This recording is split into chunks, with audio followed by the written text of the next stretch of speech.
നമ്മളിന്ന് chicken fried റൈസാണ് ഉണ്ടാക്കാൻ പോണത്. എണ്ണ ഒഴിച്ച് അതിൽ ക്യാബേജ് ഇട്ട് പിന്നെ ബീൻസ്, ക്യാരറ്റ്, ക്യാപ്സിക്കം ഒക്കെ ഇട്ടിട്ട് നല്ല ഇളക്കി കൊടുക്കുക. പിന്നെ മുട്ട അപ്പുറം പൊരിച്ച് വെച്ചിട്ടുണ്ട്.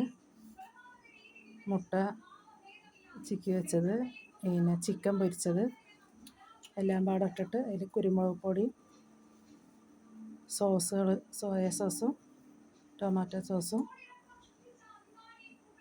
അതിലേക്ക് എന്നിട്ട് നമ്മൾ വേവിച്ച് വെച്ച റൈസും ഇട്ട് കൊടുക്കുക.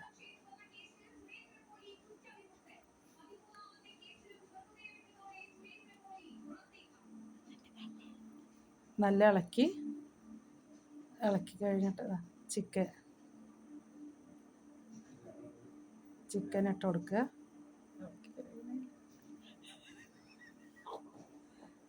ആവശ്യത്തിന് ലേശം ഉപ്പിട്ടാൽ മതി. സോയ സോസിൽ ഉപ്പുണ്ടാവും. അപ്പോൾ നമ്മൾ നോക്കിയിട്ട് വേണം ഇടണമെങ്കിൽ.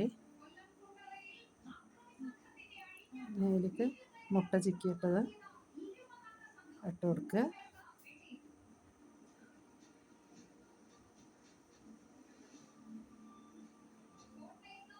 രണ്ട് മുട്ടയാണ്.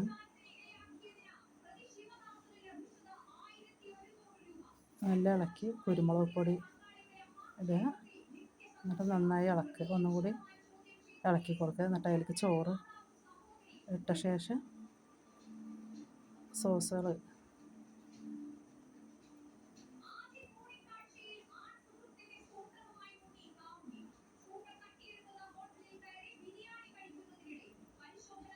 ചോറിട്ട് കൊടുത്ത ശേഷം ഒപ്പം ഇളക്കുക. എല്ലാം ചേർത്തിട്ട് നല്ല ഇളക്കി കൊടുക്കുക.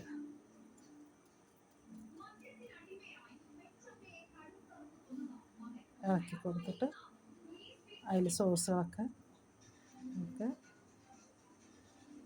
അപ്പം സൂപ്പർ ഫ്രൈഡ് റൈസ്